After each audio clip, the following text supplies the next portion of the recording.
I was spinning the rack looking through the comic books that I wanted to buy before my dad paid for the gas. And he walked up to me and he said, "What you got there?" And I said, "Well, I got a few books. I can't decide on which ones to get." And he said, "Get them all." See, when I was little, I used to think that reading was boring. But it turns out it wasn't boring. I just needed to practice. And my dad figured out to get me to practice, he needed to give me the books that I wanted to read.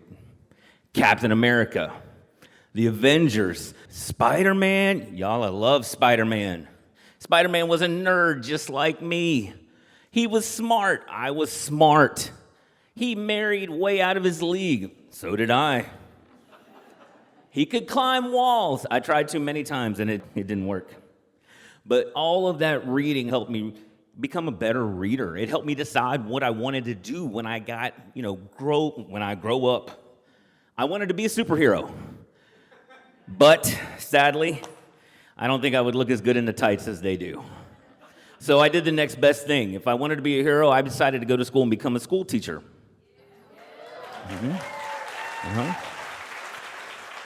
And like most folks, as soon as I graduated school, there I was running a local restaurant here in town.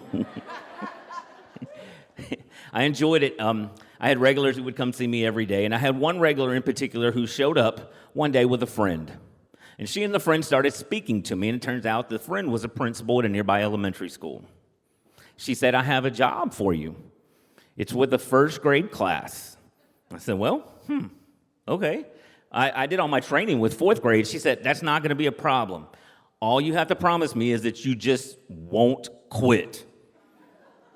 And I went and met the class. And after spending about 10 minutes with these friends, I learned what happened to the first two teachers. They were, now I would call it challenging. But every day when I walked into that room, I wasn't going to quit. And I thought about what my second grade teacher used to tell us, that everybody has something to contribute. And I thought that about my class as well. They taught me so many things. They taught me to be patient, and they taught me to, most of all, see the value in every child. And I didn't know it at the time, but they were shaping the type of teacher I would become, but most importantly, the type of parent I would become later on. Fast forward about 7 or 8 years in time, and I have 3 kids now. My 2 oldest are autistic. They were diagnosed at an early age. My oldest is nonverbal. My son, my middle child, he's a little more verbal. We weren't planning on having a third, and I asked God, "You're giving us a third child? Give me one that can talk, God." And he said, "All right, watch this." Ever since she was born, we always tell folks she was 4 going on 40. And I was going to do with them the same thing that my dad did with me. And I was going to share some of my favorite books with them. So with my son, we got out the Spider-Man comics, and he loved Wonder Woman. With my youngest, she was a reader. I got out Harry Potter, and she loved reading about the Titanic and World War II and nonfiction. But that was okay, because we did find some books that we really enjoyed together. I had heard about a book on Twitter where I talked to a bunch of my teacher friends, and it was called "I Need a New Butt" by Don McMillan. It was a picture book for kids, and I found a copy at the local Walmart, and I read it to my kids, and they loved it, every second of it. I need a new butt, followed by "I broke my butt." My butt is noisy. Yes, my personal favorite. And most recently, we were at the Walmart, and we found a copy of "My Butt Is So Silly," and we all kind of clamored over who was going to get to grab it off the shelf and read it first. And we got in the car, and we read it on the way home, and we laughed, and we giggled, because kids need those silly books, those funny books. That's what hooks them into being readers and becoming readers. Well, let's fast forward from that time to Read Across America Week, Dr. Seuss's birthday. I was an assistant principal in a school, and my boss asked me to set up a Zoom meeting with 12 second grade classes and a principal of a nearby building who would be their principal next year. I got you, no problem. So all 12 classes logged into the Zoom, and I was the host. And I looked at my watch, and our guest reader was not there. Text her, no answer.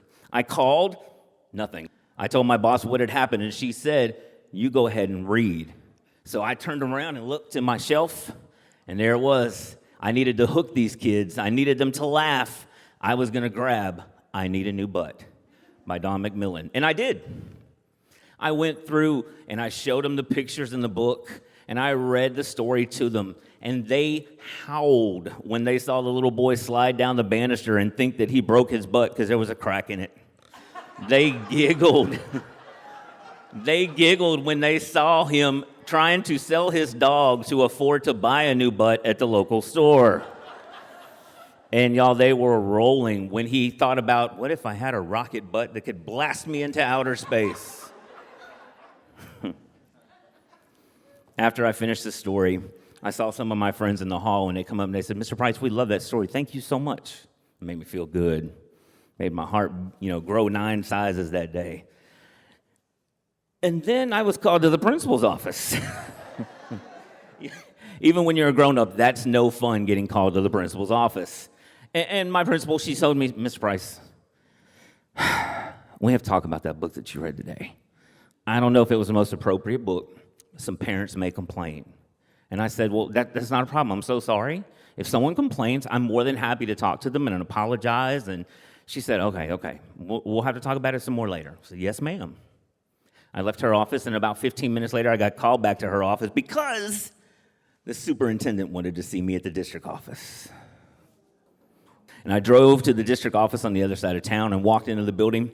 In the conference room was the superintendent and assistant superintendent, and y'all, they let me have it because I chose this book. Is this the kind of thing you find funny? I said, yes, before I came here, yes. That day, they sent me home, suspended with pay, pending investigation, because parents are going to call. 2 days later, they called me back out to the district office.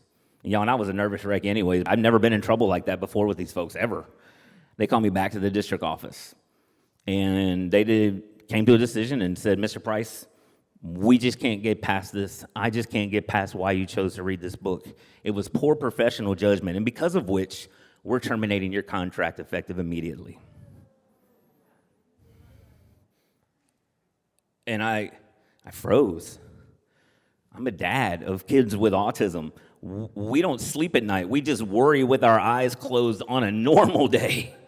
How am I going to pay for therapy, medicine, bills, luxuries like food, lights, and water? They told me, you could sign this resignation and we can part ways, or you go home and think about it and decide if you want to appeal this. You'll have to find an attorney and we can start an appeal process. And they left me in the room. And I called my wife. I told my wife what had happened. And she said, we've been married 21 years. If you were wrong, I would tell you were wrong. But you weren't wrong. So you're not signing that resignation. Thank you. She said, pick your head up high. Don't let them see you cry, and walk right out of that building and come home. And I did just that. I picked my head up high, didn't let them see me cry, and drove right down the street to the Dollar General for a box of Little Debbie zebra cakes. It's true. If you're going to eat your emotions, there's no better way than Little Debbie zebra cakes. Well, after that, my wife and I found an attorney, and we began the appeal process. I've never been in trouble before, so this was all new territory for me. But day one of the appeal went a little bit like this. We had an expert witness come to say that reading kids silly books is good pedagogy or teaching. They objected. We have evidence of other books, objection. We have affidavits from other educators, objection. See a pattern? I learned some interesting things that day that I did not know, like the superintendent had no idea who Shel Silverstein was, had never heard of No David, had never heard of a Caldecott Award, or worst off, and this one, my wife grabbed my leg and she never heard of Captain Underpants. And most importantly, that day I learned that not one parent complaint was submitted into evidence. Not one. Right? Well, the second day of the appeal was a lot more arduous than I had expected.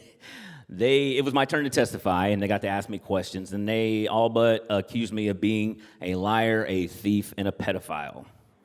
It was a terrible, terrible day. The whole process is still ongoing, and just stopping and thinking about it now makes me really sad. I had a friend who came to my house and told me, dude, after what happened, I took Walter the farting dog off my shelf and took it home. He's a second grade teacher. I know. And it made me think that, wow, this is a big deal, because teachers like him and teachers like me, they're not going to read those fun, silly books to kids like we want them to. And kids need those books, not just because they're hilarious. No. If you can hook a child with the funny and the silly books and make them think, wow, I want to read that, they'll stick around and read more and find out all of the wonderful things that books can be besides just funny and silly. Some days as a teacher, you feel like Captain America. You're up there smiling, high-fiving, and changing lives.